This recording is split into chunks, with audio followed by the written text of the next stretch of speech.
In the name of God, amen. Please be seated.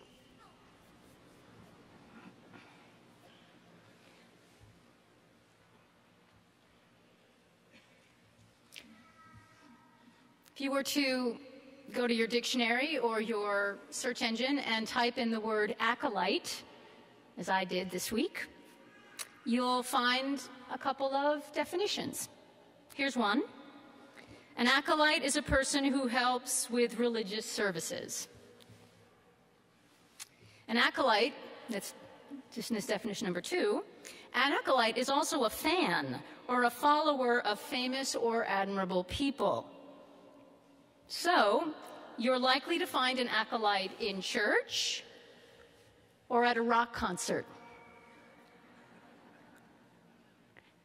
Acolytes tend to follow closely the careers of their heroes with great admiration and would love to be like them someday. And they also tend to show up when their heroes are in town or around in any close proximity so that they might be helpful to that person in any way that they can. So thinking about this, it occurred to me that we're all acolytes here. We are all acolytes because we are followers and we are admirers of Jesus. That's why we're here. And we show up in church not because we believe that Jesus shows up here in any way that is more. In other words, he's present in our lives everywhere. But when we come to church, what he said to us is when we gather together in community and we focus our thoughts on him and we gather around his table and we do what he did with his last disciples on the final night of his life, when we do all of those things, he promises that our awareness of him will increase, so that we might experience his presence in a profound and deep way. So we show up and we do whatever we can and we listen and we watch, and Jesus' presence is known to us. And those of us who have a job in the worship service do all of those things not only for ourselves, but for anyone else who might be drawn into worship that day. So we come in, all of us who have a role to play in the service, we're doing it for ourselves, and we're also serving that presence of Jesus in a way that others might come to know him too. Because we are a church, as you well know by all of our actions and uniforms. We are a church of ritual. If you type in ritual in your search engine or look it up in a dictionary, this is what you'll find. A ritual is a religious ceremony or a solemn ceremony of any kind consisting of a series of actions performed in a particular order, right? The acolytes lead us into worship. We go to our places. We go through the service. We go through the ritual in a particular order. And one of the reasons we do that is so that we don't have to make it up every week. But we know when we come to church, we know what we're doing. And we know kind of how the order goes. And there are a series or elements of our time together that are predictable, so that we can be even more open to the unpredictable, which is how Jesus and the Spirit of God might move us in a given day. So, I'd like to talk with you about what it means to be an acolyte of Jesus and what it means to play a part in a ritual. Okay?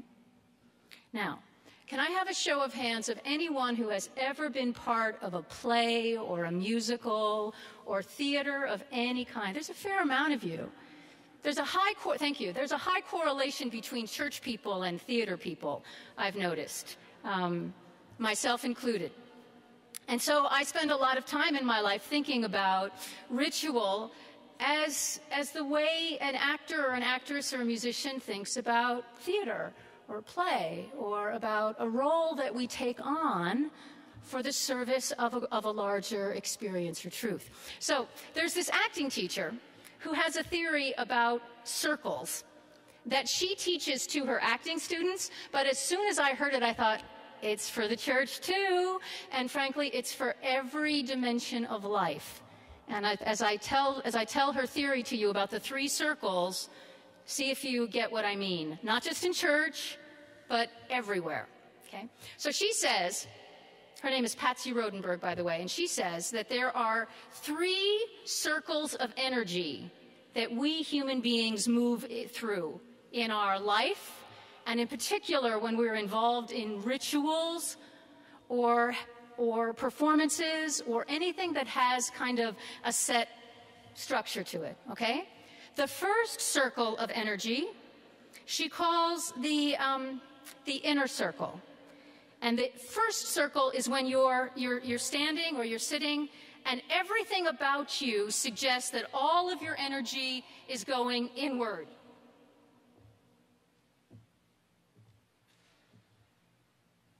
It's all coming back to you.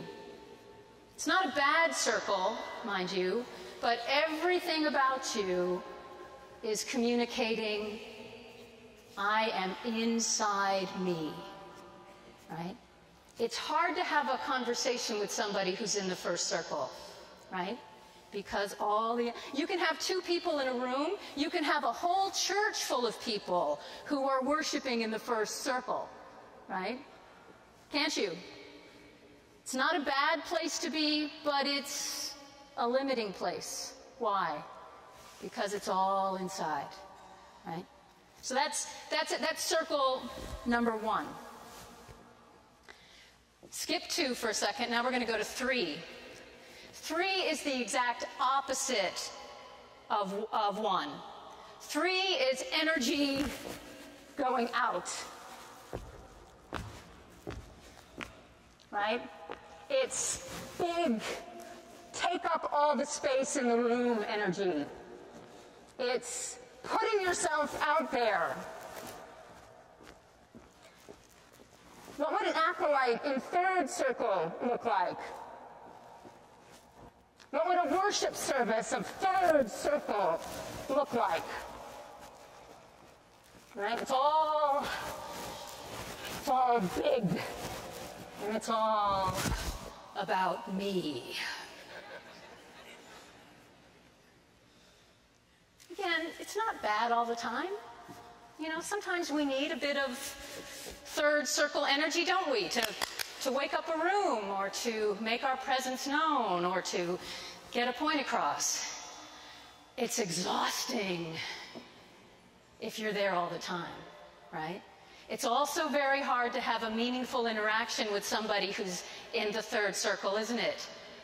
Have you ever tried? There's no room for you, is there?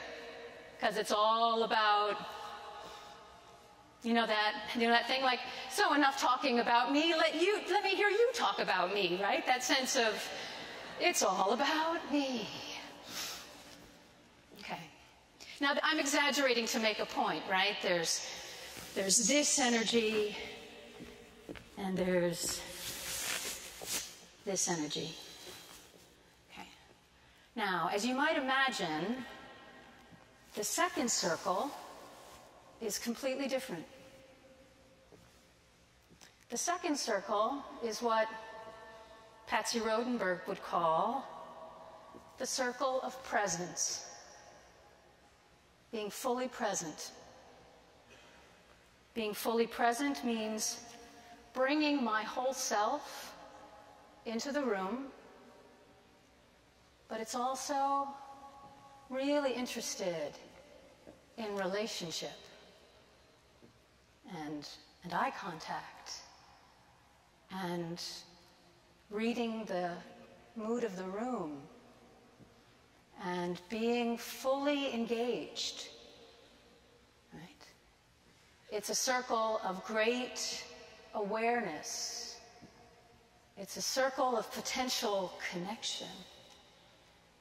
It's an openness to God. So what does an acolyte in the second circle look like? Right. Present, fully present, open, paying attention, but not assuming that you're unimportant. I think first circle energy, it's like we really don't think we're very important. And third circle energy, we probably think we're a bit too important. And here, we know we're important, but the energy is in our role as an acolyte to Jesus. Right? We're here for him. We're here to listen to his voice. We're here to catch a glimpse of his movement. We're here to be faithful and attentive to other people. And if I happen to be coming into church one day and my heart is broken, or I'm worried about the million things that I might be worried about or you might be worried about, we don't stuff that down, right? We bring that into our prayer. We ask God to hold it for us as we go about our part in the ritual, so that we might be open to grace and perhaps an instrument of grace for others.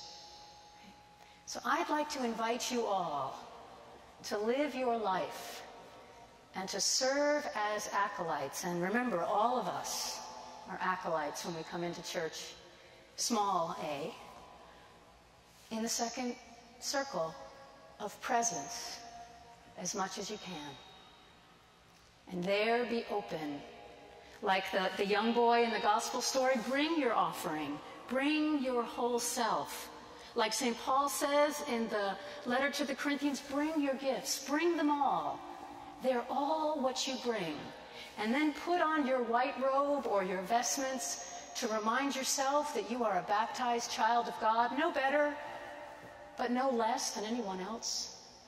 And come into his circle of presence, where we're all loved, we're all fed, we're all reminded of our place in God's room.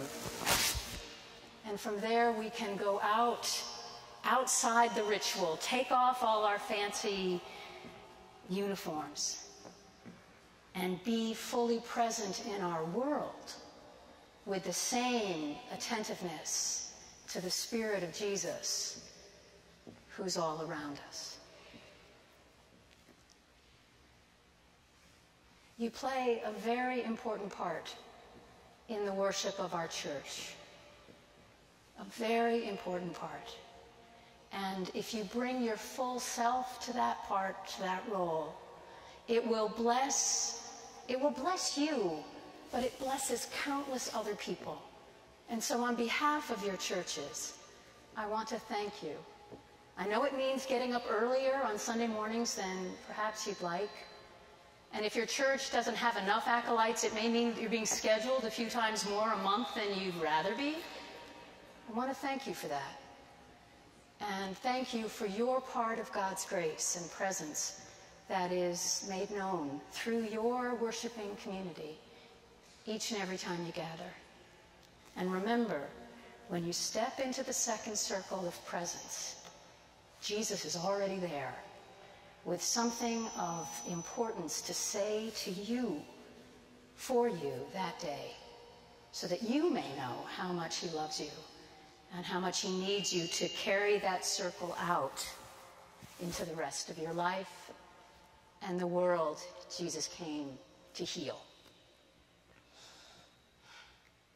God bless you all. Amen.